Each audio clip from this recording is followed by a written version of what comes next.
Pouvons-nous parler de notre intelligence artificielle? Je suis sûr que vous avez vu ce que DeepSeek a fait et toutes leurs réalisations revendiquées. Je sais que nous parlons depuis un moment de Grok 3 et du fait qu'il va être un véritable perturbateur dans le domaine de l'intelligence artificielle. Quand allons-nous le voir et quelles capacités pouvons-nous en attendre?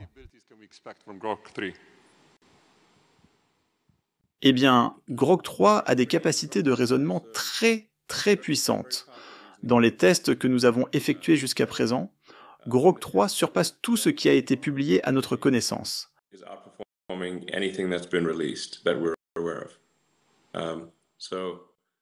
C'est un bon signe.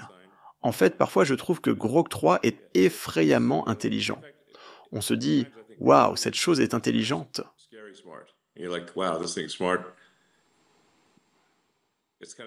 Grok 3 est effrayant. Il trouve des solutions auxquelles vous n'auriez même pas pensé, des solutions qui ne sont pas évidentes.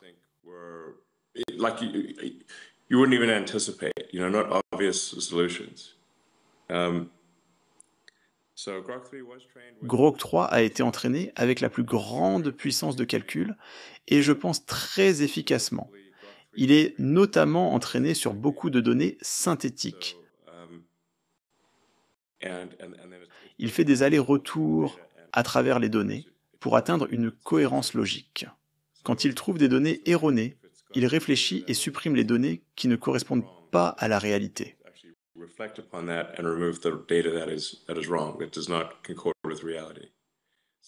Son raisonnement de base est très bon. En fait, même sans ajustement fin, le modèle de base de Grok 3 est meilleur que Grok 2. Nous sommes vraiment dans les dernières étapes de la publication de Grok 3, qui sera probablement lancée dans 1 ou 2 semaines. Je ne veux pas précipiter la sortie car les dernières finitions sont nécessaires pour une excellente expérience utilisateur. The final polish is necessary for a great user experience. C'est un peu comme une maison. Les 5% finaux où l'on fait les finitions, les cloisons sèches, la peinture et les moulures, même si ce n'est pas beaucoup de travail, cela transforme la maison. Je veux m'assurer que ces derniers 5% soient vraiment bien faits. Ce sera dans 1 semaine, peut-être 2. Et je pense que ce sera très bon. Nous pensons que ce sera meilleur que tout le reste. Et ce sera peut-être la dernière fois qu'une IA sera meilleure que Grok. This might be the last time that any AI is better than Grok. Looking forward to it. Everyone's, I think, excited about it. Je veux juste aborder un sujet qui a été cité dans les médias. Le groupe que vous dirigiez aurait offert 97 milliards pour acquérir OpenAI.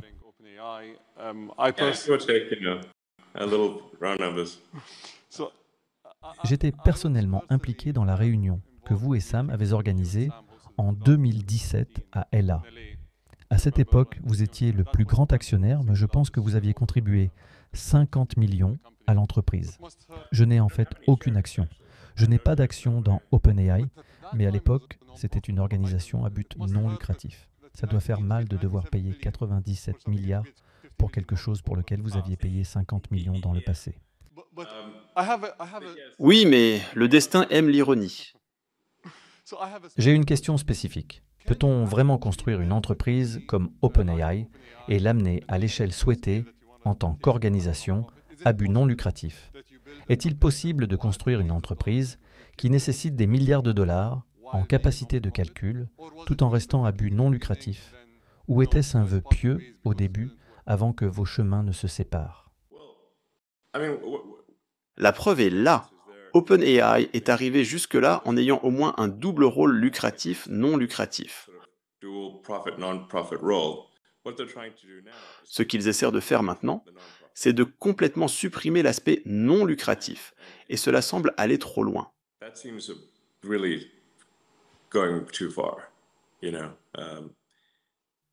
J'ai fourni tout le financement initial d'OpenAI, près de 50 millions, sans rien en retour, en tant qu'organisation à but non lucratif.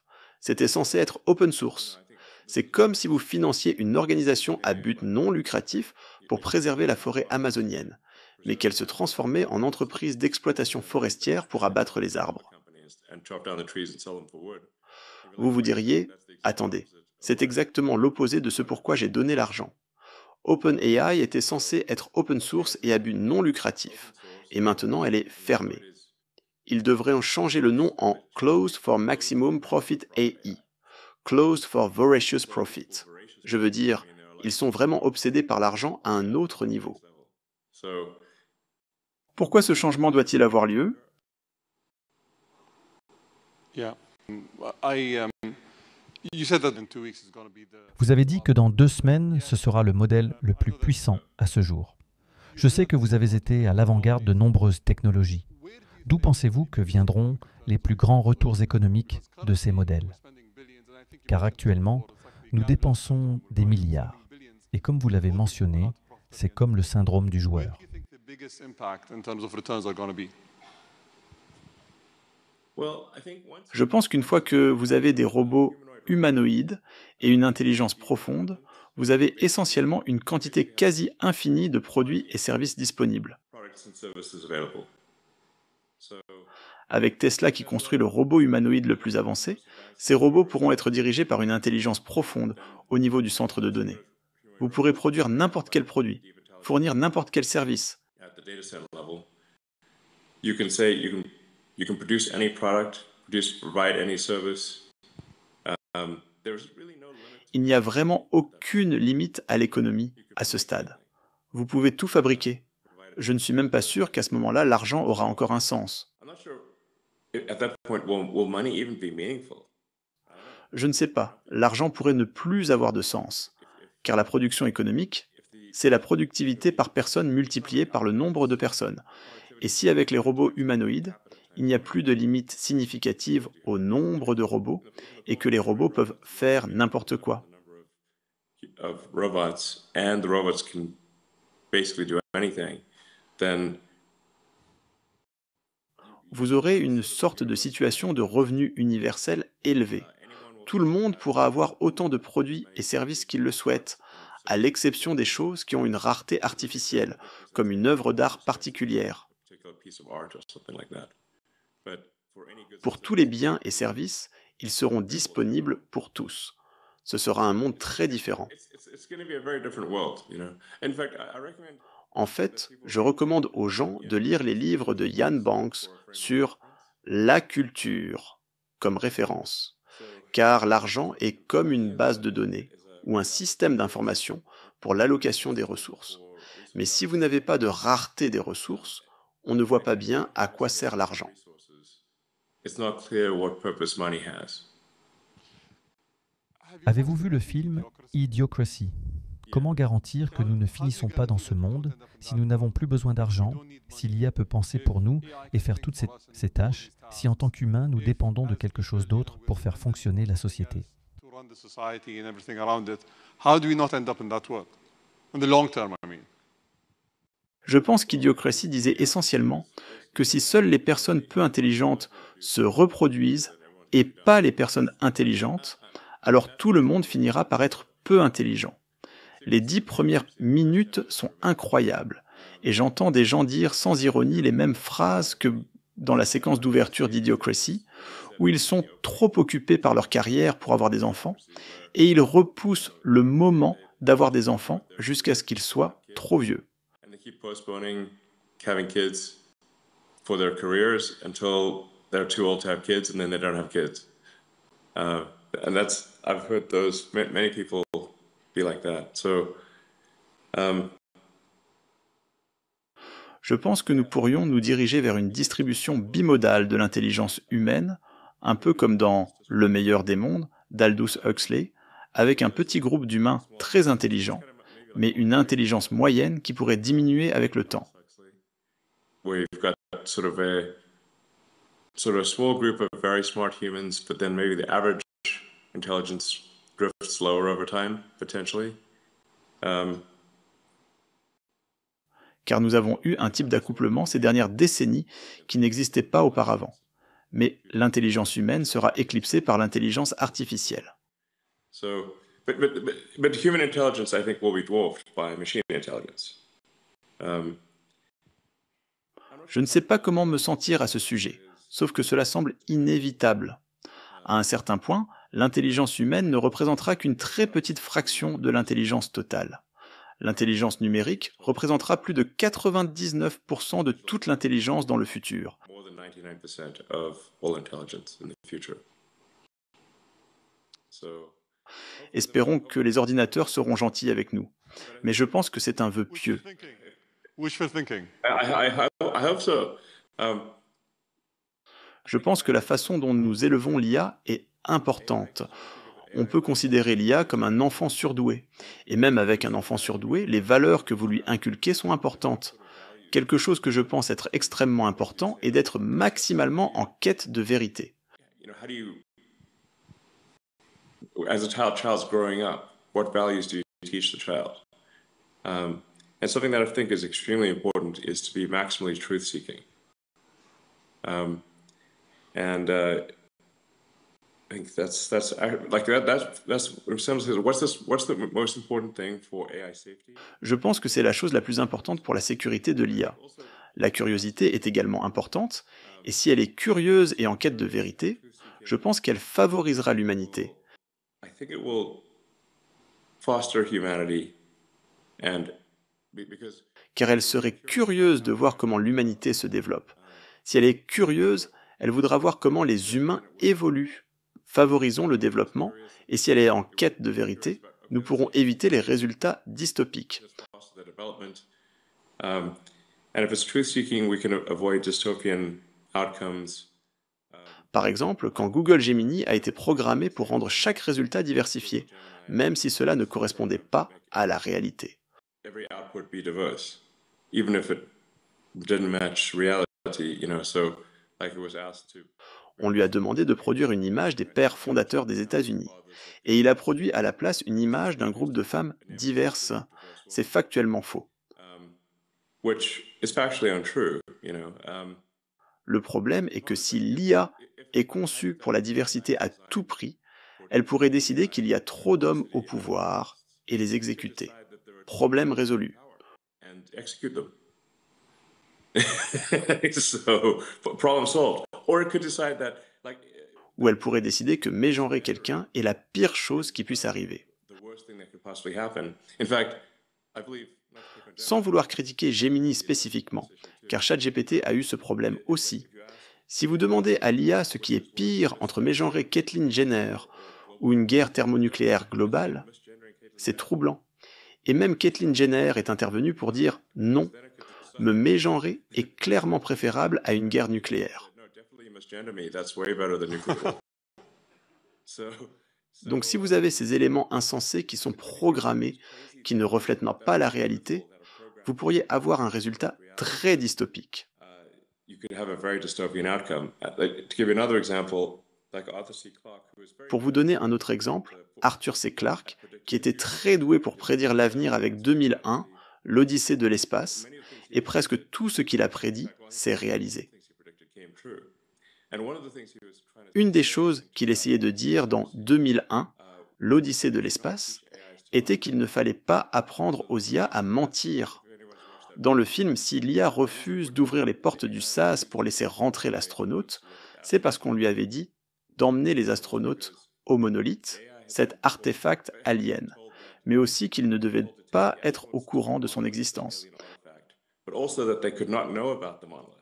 Elle en est donc venue à la conclusion qu'elle devait les y emmener morts. C'est pour ça qu'elle ne voulait pas ouvrir les portes du sas. That's why it wouldn't open the pod bay doors. But the lesson, La leçon ici est qu'il est très important que les IA maximisent la vérité. Espérons que ça n'en arrive pas là. yes. Passons à un sujet ennuyeux, qui est la Boring Company et les tunnels ennuyeux.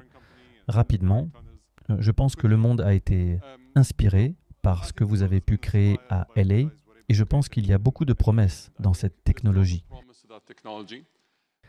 Mais il y a des questions sur sa sécurité, en cas de tremblement de terre, sur sa rentabilité, sur l'opportunité pour les pays d'adopter cette technologie. Pouvez-vous nous éclairer là-dessus ? Je vous recommande d'abord d'aller sur le site web de la Boring Company, car beaucoup de ces questions y trouvent leurs réponses. Un des endroits les plus sûrs pendant un tremblement de terre est un tunnel souterrain, car les séismes sont largement un phénomène de surface, comme des vagues à la surface. C'est comme être dans un sous-marin. Même s'il y a une tempête au-dessus de vous, les eaux restent calmes. En fait, lors de tremblements de terre majeurs, comme celui de Mexico il y a quelques décennies, l'endroit le plus sûr était le métro.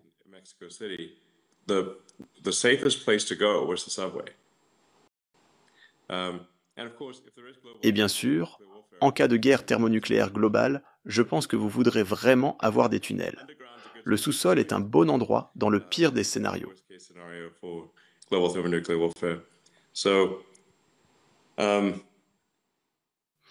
Mais sur une note plus quotidienne, ce qui est vraiment utile avec les tunnels, c'est qu'ils soulagent la circulation dans les zones congestionnées. Si vous avez des bâtiments très hauts, qui sont en 3 dimensions, mais une surface routière qui est en 2 dimensions, vous aurez naturellement un problème quand les gens essaient de passer de l'objet 3 dimensions, qui est le bâtiment à l'objet, 2 dimensions, qui est la route.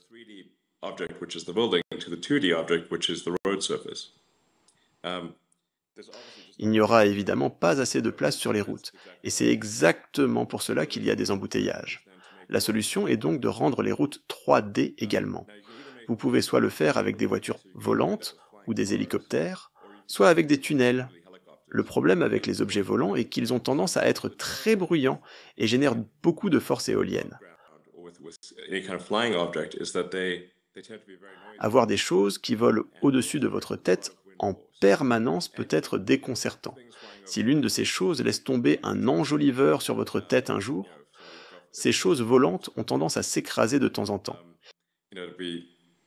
These things are like things, and flying things tend to crash once in a while, and people don't like things crashing on them. Et puis s'il y a mauvais temps, comme une tempête de neige ou de sable, personne ne peut voler. Les transports s'arrêtent. En revanche, aucun de ces problèmes n'existe avec les voyages souterrains. Les tunnels sont immunisés contre la météo, peu importe le temps qu'il fait. Rien ne peut vous tomber dessus, puisque vous êtes sous terre.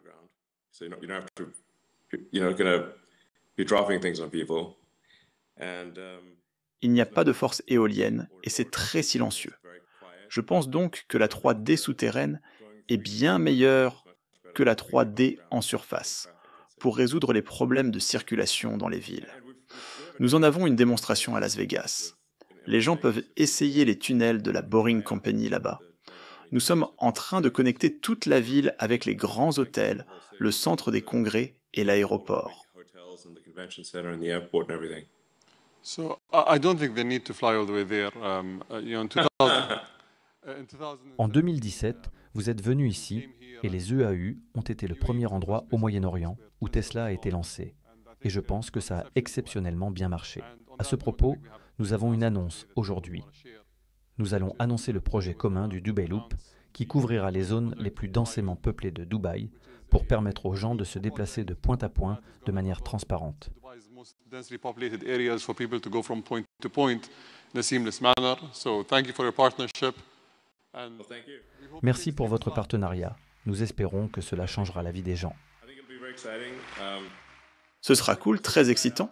Je pense qu'une fois que les gens l'auront essayé, ils diront « Waouh, c'est vraiment cool ». Until you actually do it, you don't know. So it's going to be great. It's going to be like Ce sera comme un trou de verre. Vous passez d'une partie de la ville à une autre instantanément. C'est génial. J'ai hâte de commencer ce partenariat. we're going to join the first trip. Nous ferons ensemble le premier voyage dans la première nacelle, quand elle sera terminée. Ce que j'ai dit, c'est que nous avons ici une gouvernance bureaucratique plutôt qu'une démocratie du peuple. Rule of the bureaucracy, as opposed to rule of the people, democracy. So, in order for Pour restaurer le pouvoir au peuple, cela signifie réduire la taille du gouvernement fédéral et diminuer la réglementation. basically reducing regulation, il y a eu énormément de surréglementation qui s'est accumulée au fil du temps. C'est une conséquence inévitable d'une longue période de prospérité.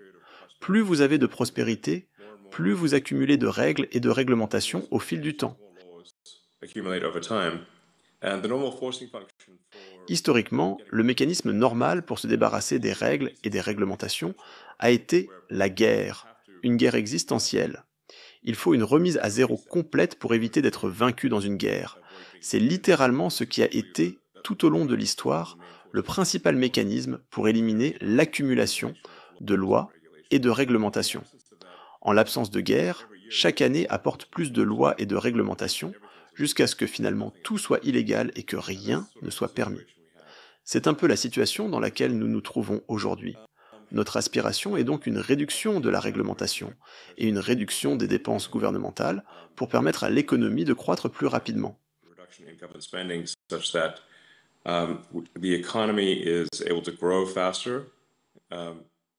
L'économie pourrait potentiellement croître de 4 ou 5% en termes de production réelle de biens et services utiles. Les dépenses gouvernementales pourraient être réduites d'environ 3 ou 4% de l'économie, soit environ 1000 milliards de dollars ou plus. L'effet net serait qu'il n'y aurait pas d'inflation de 2025 à 2026. Ce serait assez remarquable. Si le gouvernement américain emprunte moins, ce qui sera le cas si le déficit passe de 2 à 1 billion, alors il y aura 1 billion de dettes en moins et les taux d'intérêt baisseront significativement. Cela signifie que les paiements hypothécaires, les paiements de voitures, les paiements de cartes de crédit, les prêts étudiants, quelle que soit la dette, les paiements seront moins élevés. Je pense que cela profitera à l'Américain moyen. Je pense que certaines de nos actions seront également bénéfiques pour d'autres pays. Avec la nouvelle administration, il y a moins d'intérêt à s'immiscer dans les affaires des autres pays. Les États-Unis ont souvent été assez insistants dans les affaires internationales, ce qui peut résonner avec plusieurs membres de l'audience.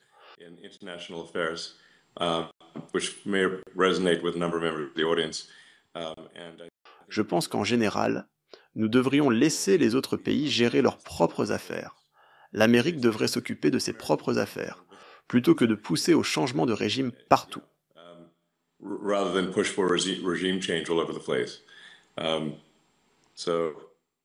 Au lieu d'attendre qu'une guerre se produise, vous êtes parti en guerre contre la bureaucratie dans le gouvernement. Oui, avec le soutien et la direction du président Trump, nous réduisons la taille de la bureaucratie. Support and direction of President Trump, we are reducing the size of the bureaucracy. Nous supprimons les réglementations excédentaires. Et il y a tellement d'agences et d'autorités réglementaires qu'elles se marchent sur les pieds. C'est comme avoir un match sportif avec plus d'arbitres que de joueurs sur le terrain. Ce serait un jeu ridicule si les joueurs ne pouvaient pas passer le ballon sans heurter un arbitre.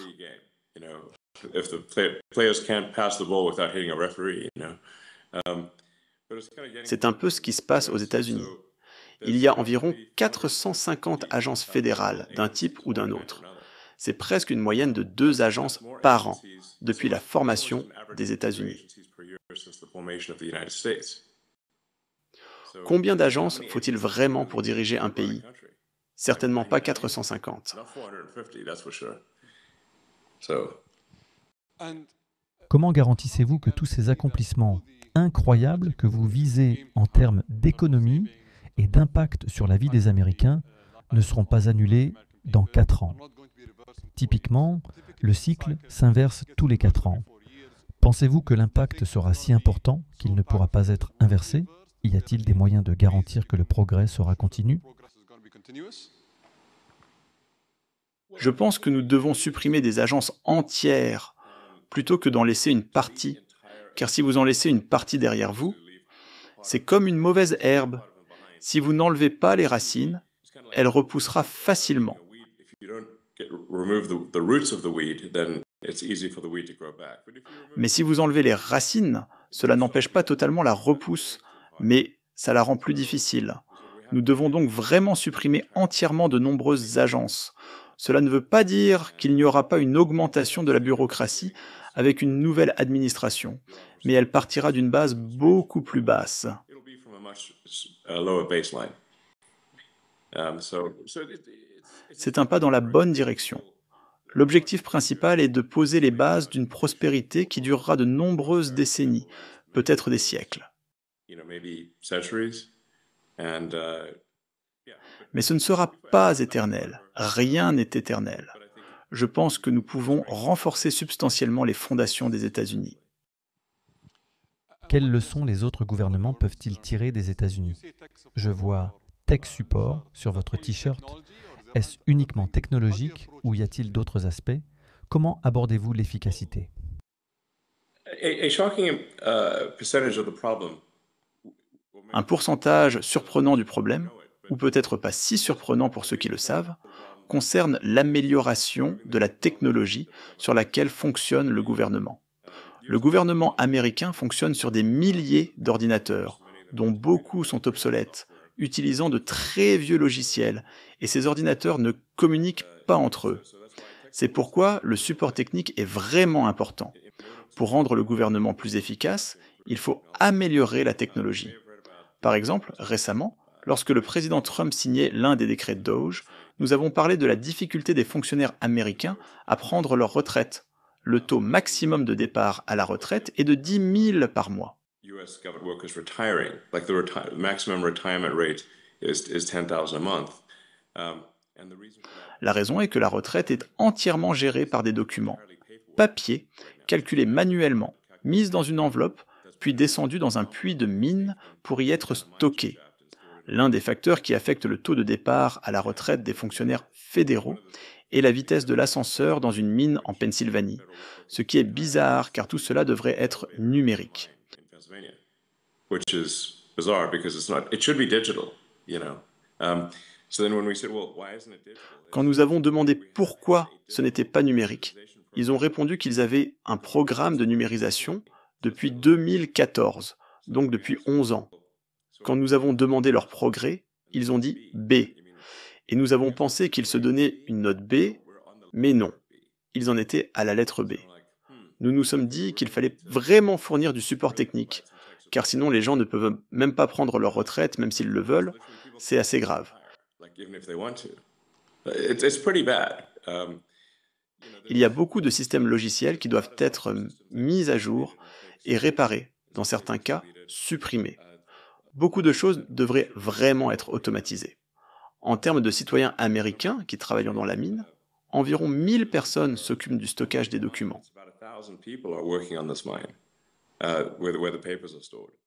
Ils devraient idéalement travailler sur autre chose, produire des biens et services de bien plus grande valeur pour le public. Même si quelqu'un cultivait simplement des tomates dans son jardin pour les vendre au marché fermier, ce serait plus utile que de transporter des enveloppes Manila dans un puits de mine.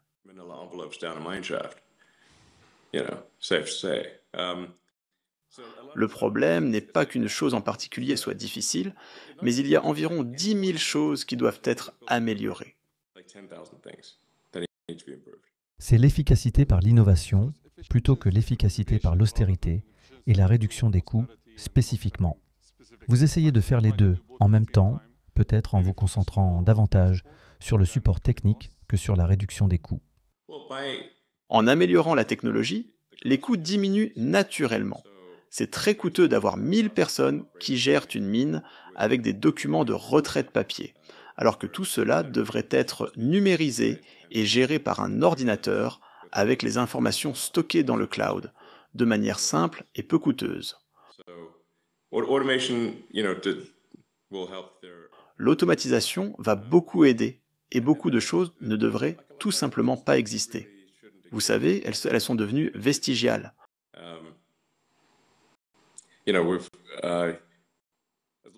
Beaucoup d'attention a été portée sur l'USAID, par exemple. Quand nous avons examiné ces programmes, nous devons nous demander pourquoi cela existe réellement. Y a-t-il vraiment un besoin? Il y a par exemple le National Endowment for Democracy. Je me demande combien de démocraties ils ont réellement créées dernièrement. Pas grand-chose. L'image sur leur site web montre Reagan et Gorbatchev. Ça remonte aux années 80. Je ne suis évidemment pas opposé à la démocratie, mais toutes ces choses qui sont financées. Pourquoi utiliser l'argent des contribuables? Cela ne semble pas vraiment efficace.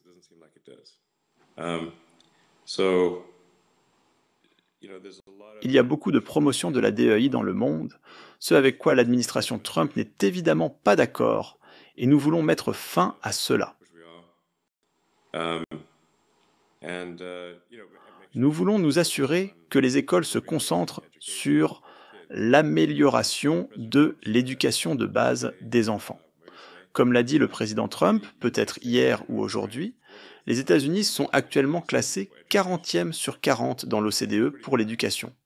C'est assez mauvais, et en termes de dépenses, les États-Unis dépensent énormément par étudiant, mais obtiennent des résultats très faibles. C'est un cas où nous devons dépenser moins d'argent et obtenir de meilleurs résultats. On peut voir cela comme une grande entreprise, comme America Incorporated. Tout comme avec Twitter, il y avait beaucoup de choses qui étaient faites inutilement. Dans le cas de Twitter, nous avons réduit le personnel de 80%, tout en améliorant considérablement les fonctionnalités et les capacités du site, accomplissant plus en 1 an qu'il n'avait accompli en 5 ans.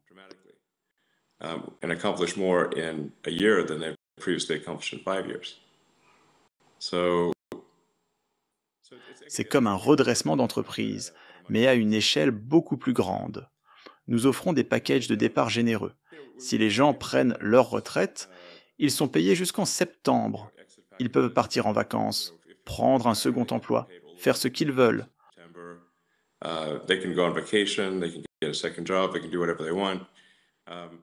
Nous ne pouvons pas les payer au-delà de septembre, car c'est la limite de l'année fiscale gouvernementale qui se termine en septembre.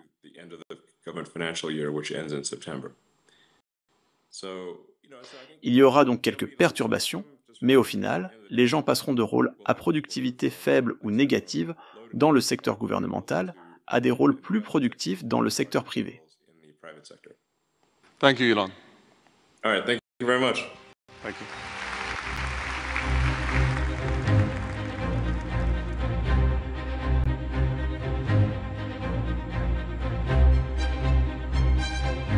Si cette analyse vous a intéressé et que vous voulez aller encore plus loin dans la compréhension des enjeux géopolitiques actuels, je vous invite à découvrir ma nouvelle chaîne Vision Actu. Vous y trouverez des analyses approfondies sur ce sujet et bien d'autres qui façonnent notre présent et notre futur. N'oubliez pas de vous abonner aux 2 chaînes pour ne rien manquer. À très bientôt pour de nouvelles analyses.